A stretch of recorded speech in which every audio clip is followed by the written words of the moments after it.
నమస్తే, welcome to burning issue. అది ఆంధ్రాలో వీచిన పెను తుఫాను. ఇప్పుడు తెలంగాణ సరిహద్దులు దాటి వస్తున్న రాజకీయ సునామీ. ఆయన అడుగు వేస్తే సంచలనం, ఆయన మాట విసిరితే ప్రభంజనం.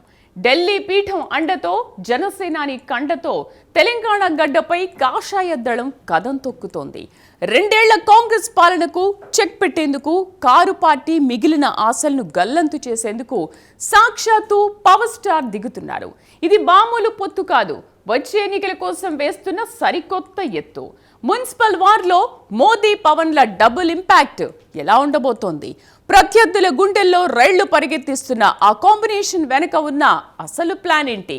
పవన్ ఎంట్రీతో తెలంగాణ పాలిటిక్స్ లో జరగబోయే ఆపరేషన్ ఆకర్ష్ ఏంటి? ఆసక్తికరంగా మారిన ఆ రాజకీయాలు ఏంటో ఇప్పుడు చూద్దాం.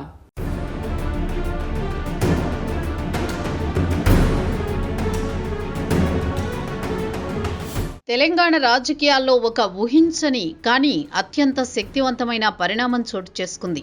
ఇన్నాళ్లు ఒక స్తబ్దతలో ఉన్న రాష్ట్ర రాజకీయాల్లోకి కమలం పార్టీ జనసేనాని చేతులు కలపడం ఒక పెను సంచలనానికి తెరలేపింది. ఇది కేవలం 2 పార్టీల కలయిక కాదు, ఒకే లక్ష్యం కోసం, అంటే సనాతన ధర్మం, అభివృద్ధి అనే 2 చక్రాలపై ప్రయాణించేందుకు సిద్ధమైన ఒక బలమైన రాజకీయ కూటమి.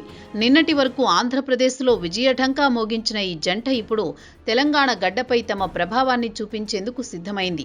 ప్రధాని మోదీ ఆశయాలకు పవన్ కళ్యాణ్ ఆవేశం తోడైతే ఫలితాలు ఏ స్థాయిలో ఉంటాయో ఏపీ ఎన్నికలు నిరూపించాయి. ఇప్పుడు అదే ఫార్ములాను తెలంగాణలోనూ అమలు చేసేందుకు రంగం సిద్ధమైంది. కలిసి ఉంటే కలదు సుఖం అనే సామెతను నిజం చేస్తూ పరస్పర బలాన్ని పెంచుకుంటూ కాంగ్రెస్, బీఆర్ఎస్ పార్టీలకు ప్రత్యామ్నాయ శక్తిగా ఎదిగేందుకు ఈ కూటమి వేస్తోన్న తొలి అడుగు ఇది. ఈ కలయిక పురపాలిక ఎన్నికల ముఖద్వారాన ఒక సరికొత్త రాజకీయ అధ్యాయానికి నాంది పలుకుతోంది.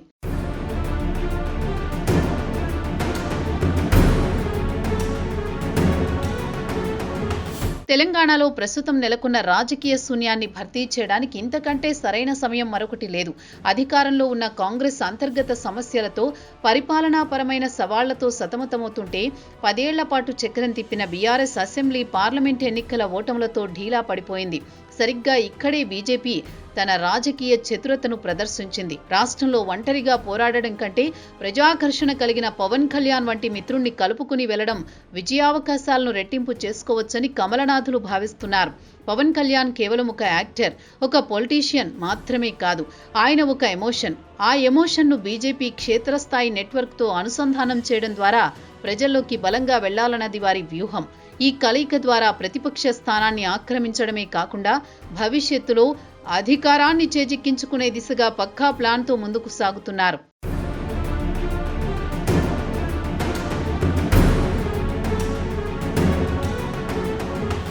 దేశ రాజకీయాల్లో ప్రధాని మోదీకి అత్యంత సన్నిహితుడిగా, నమ్మకస్తుడిగా పవన్ గుర్తింపు పొందడం సాధారణ విషయం కాదు. ఎన్డీఏ కూటమి సమావేశాల్లో పవన్ కు మోదీ ఇస్తున్న ప్రాధాన్యత, ఆంధ్రాలో తుఫాను అని సంబోధించడం, ఇవన్నీ వారి మధ్య ఉన్న దృఢమైన బంధాన్ని సూచిస్తున్నాయి.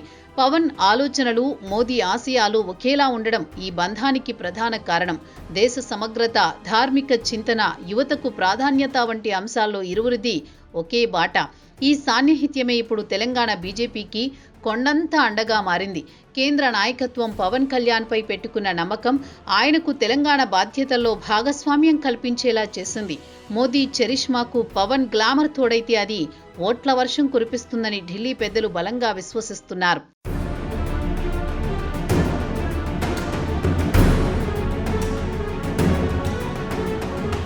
ఇన్నాళ్లు పవన్ అంటే ఒక సినిమా స్టార్, ఒక పొలిటికల్ లీడర్. కానీ ఇటీవల కాలంలో ఆయన రూపురేఖలు పూర్తిగా మారిపోయాయి.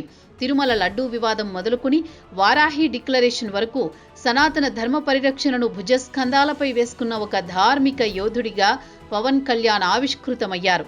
తమిళనాడు, మహారాష్ట్రల పర్యటనలో ఆయన చేసిన ప్రసంగాలు దేశవ్యాప్తంగా చర్చనీయాంశమయ్యాయి.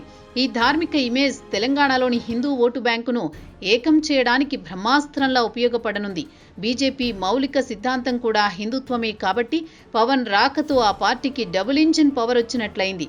మతపరమైన మనోభావాలు బలంగా ఉన్న తెలంగాణలోని అనేక నియోజకవర్గాల్లో పవన్ పర్యటనలు బీజేపీకి కొత్త ఊపిరి పోయనున్నాయి.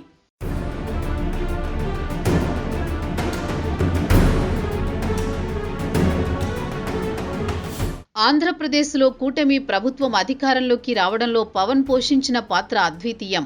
కేవలం కింగ్ మేకర్గా మాత్రమే కాకుండా ఉప ముఖ్యమంత్రిగా పాలనలోనూ తనదైన ముద్ర వేస్తున్నారు. పంచాయతీరాజ్, గ్రామీణాభివృద్ధి శాఖల బాధ్యతలు నిర్వహిస్తూ పరిపాలనలో పరిపక్వతను ప్రదర్శిస్తున్నారు. చేతులు కాలకముందే ఆకులు పట్టుకోవాలి అన్నట్లుగా రాజకీయాల్లో అనుభవం లేదన్న విమర్శలకు తన పనితీరుతోనే సమాధానం చెబుతున్నారు. ఏపీలో ఆయన సాధించిన ఈ విజయమే ఇప్పుడు తెలంగాణ ప్రజల్లోనూ ఆయనపై విశ్వసనీయతను పెంచుతోంది.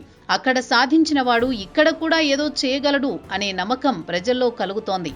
ఈ సానుకూల పవనాలే తెలంగాణ మున్సిపల్ ఎన్నికల్లో బీజేపీ, జనసేన కూటమికి ఓట్ల రూపంలో మారే అవకాశాలు మెండుగా ఉన్నాయి.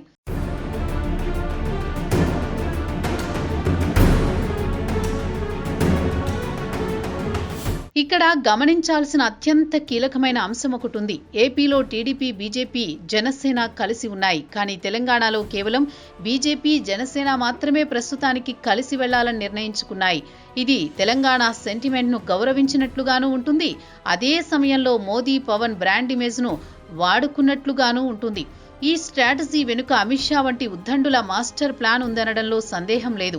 ఎలాంటి గందరగోళం లేకుండా నేరుగా ఓటర్లను చేరుకోవడానికి ద్వైపాక్షిక మైత్రి దోహదపడుతుంది.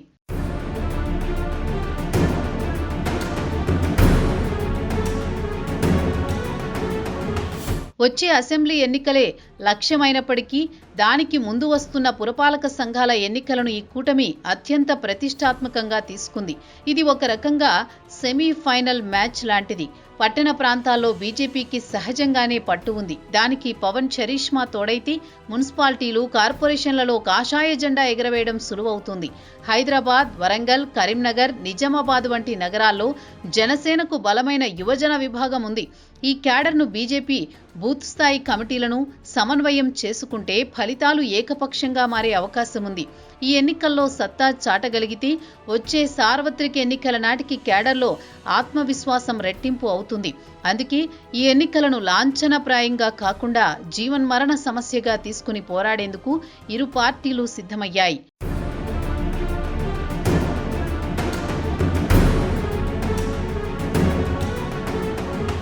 తెలంగాణ రాజకీయాల్లో యువత పాత్ర కీలకం. సాంప్రదాయ రాజకీయ నాయకుల మాటల కంటే పవన్ వంటి ఐకాన్ మాటలకు యువత ఎక్కువగా ప్రభావితమవుతారు. సినిమాల ద్వారా ఆయన సంపాదించుకున్న మాస్ ఫాలోయింగ్ రాజకీయాల్లోకి వచ్చేసరికి కల్ట్గా మారింది. యువతలో ఉన్న అసహనాన్ని, ఆశలను పవన్ తన ప్రసంగాల్లో ప్రతిబింబిస్తారు. బీజేపీకి సాంప్రదాయ ఓటు బ్యాంకు ఉన్నప్పటికీ యువతను ఆకర్షించడంలో కొన్నిసార్లు వెనుకబడుతోంది. ఆ లోటును పవన్ భర్తీ చేయనున్నారు. దీపముండగానే ఇల్లు చక్కదిద్దుకోవాలి అన్న సామెతను పాటిస్తూ పవన్ క్రేజ్ ఉచ్చస్థితిలో ఉన్నప్పుడే దానిని ఓట్లుగా మార్చుకోవాలని బీజేపీ భావిస్తోంది. కాలేజీ విద్యార్థులు, నిరుద్యోగులు, ఫస్ట్ టైం ఓటర్లు ఈ వర్గాలన్నీ పవన్ వైపు ఆకర్షితులయ్యే అవకాశం స్పష్టంగా కనిపిస్తోంది.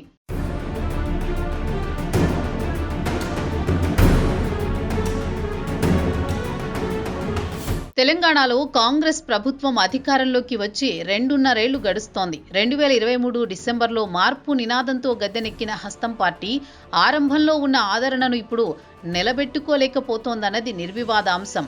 మాటలు కోటలు దాటుతాయి, కానీ చేతులు గడప దాటవు అన్న సామెతను గుర్తు చేస్తూ 6 గ్యారంటీల అమలులో జరిగిన జాప్యం, రైతు భరోసాలో కోతలు, పాలనాపరమైన వైఫల్యాలు ప్రజల్లో తీవ్ర అసహనాన్ని రేకెత్తిస్తున్నాయి. ముఖ్యంగా ప్రజలు ప్రభుత్వంపై గుర్రుగా ఉన్నారు. ఈ 2 ఏళ్ల వైఫల్యాలను ఎండగట్టడానికి బీజేపీ, జనసేన కూటమికి ఇప్పుడు బలమైన ఆయుధాలు లభించాయి. పవన్ తన ప్రచారంలో ప్రధానంగా గత పార్లమెంటు ఎన్నికల నాటి హామీలు, మొన్నటి సర్పంచ్ ఎన్నికల సమయంలో ఇచ్చిన వాగ్దానాలు ఏమయ్యాయని నిలదీసే అవకాశం ఉంది. ప్రశ్నించే గొంతుకగా పవన్ కు ఉన్న విశ్వసనీయత ఈ ప్రభుత్వ వ్యతిరేక ఓటును చీలనివ్వకుండా గంపగుత్తగా కూటమి వైపు మళ్లించడానికి దోహదపడుతుంది. కాంగ్రెస్ గ్రాఫ్ పడిపోతున్న ఈ తరుణంలో పవన్ ఎంట్రీ ఆ పార్టీకి కోలుకోలేని దెబ్బ కానుంది.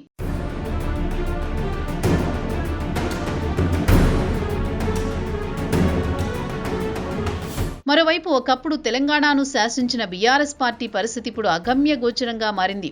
2023 అసెంబ్లీ తర్వాత 2024 పార్లమెంట్ ఎన్నికల్లో 0 ఫలితాలతో ఢీలా పడిన గులాబీ దళానికి ఇటీవల జూబ్లీహిల్స్ ఉప ఎన్నిక ఫలితం, సర్పంచ్ ఎన్నికల ఫలితాలు గోరు చుట్టుపై రోకలిపోటులా మారాయి. కంచుకోట లాంటి జూబ్లీహిల్స్లోనూ పరాభవం ఎదురవ్వడం ఆ పార్టీ అస్తిత్వానికే ప్రమాదమని విశ్లేషకులు భావిస్తున్నారు. క్షేత్రస్థాయిలో సర్పంచ్ ఎన్నికల్లోనూ ఆశించిన ఫలితాలు రాకపోవడం ఆ పార్టీపై ప్రజల్లో సన్నగిల్లుతున్న నమ్మకాన్ని సూచిస్తోంది. ప్రజలు ఇప్పుడు బీఆర్ఎస్ను ప్రత్యామ్నాయంగా చూడడం లేదు. ఆ స్థానాన్ని భర్తీ చేయడానికి బీజేపీ, జనసేన కూటమి సిద్ధంగా ఉంది. కారు పార్టీని నమ్ముకుంటే లాభం లేదని భావిస్తున్న ఆ పార్టీ క్యాడర్ నాయకులు ఇప్పుడు పవన్ కళ్యాణ్, బీజేపీల వైపు ఆశగా చూస్తున్నారు. బీఆర్ఎస్ ఓటు బ్యాంకును తమ వైపు తిప్పుకోవడానికి ఇదే సరైన సమయమని కూటమి నేతలు భావిస్తున్నారు.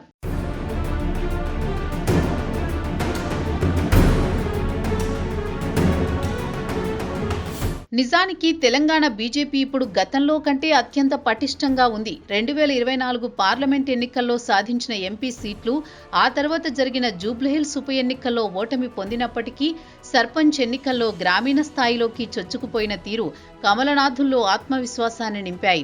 రాష్ట్ర ప్రజలు కాంగ్రెస్కు ప్రత్యామ్నాయంగా బీజేపీనే చూస్తున్నారని కమలనాథులు విశ్వసిస్తున్నారు.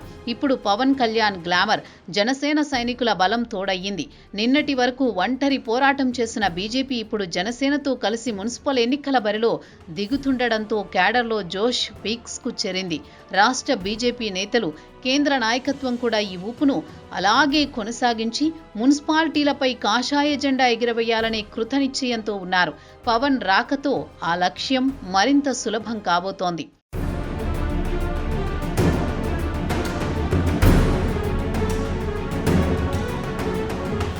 రాజకీయ విశ్లేషకుల అభిప్రాయం ప్రకారం ఈ పొత్తు తక్షణ ఫలితాల కంటే దీర్ఘకాలిక లక్ష్యాలతో కూడుకున్నది.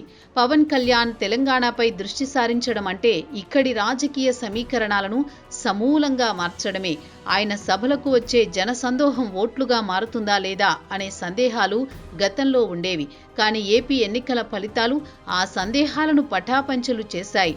పవన్ ఇప్పుడు కేవలం సినిమా స్టార్ కాదు, ఒక సీరియస్ పొలిటీషియన్. ఆయన మాటల్లో పరిపక్వత, చేతల్లో చిత్తశుద్ధి కనిపిస్తున్నాయి.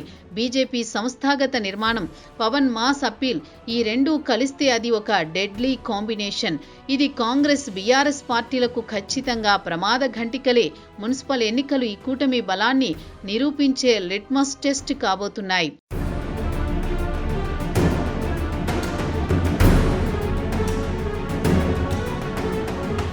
మొత్తానికి తెలంగాణ గడ్డపై కాషాయం, గాజు గ్లాసుల కలయిక ఒక చారిత్రక అవసరం. ప్రజలు మార్పు కోరుకుంటున్నారు. ఆ మార్పు అభివృద్ధి, ధర్మంతో కూడుకున్నదై ఉండాలని ఆశిస్తున్నారు. ఆలస్యం అమృతం, విషం అన్న చందంగా కాకుండా సరైన సమయంలో సరైన నిర్ణయం తీసుకుని బీజేపీ, జనసేనలు ముందుకు కదులుతున్నాయి. ప్రధాని మోదీ ఆశీస్సులు, పవన్ కళ్యాణ్ ఆకర్షణ, బీజేపీ కార్యకర్తల కఠోర శ్రమ ఇవన్నీ కలిసి జరగనున్న పురపాలిక ఎన్నికల్లో విజయదుందుబి మోగించడం ఖాయంగా కనిపిస్తోంది. పవన్ కళ్యాణ్ ఎంట్రీతో తెలంగాణ రాజకీయాలు వేడెక్కాయి. ఈ వేడి ఎవరిని కరుస్తుందో, ఎవరికి కిరీటం పెడుతుందో కాలమే నిర్ణయిస్తుంది.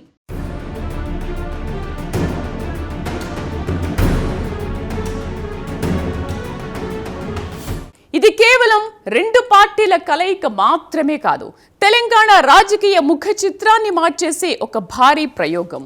కాలం మారుతోంది, దాంతోపాటే తెలంగాణ ఓటరు నాడి కూడా మారుతోంది.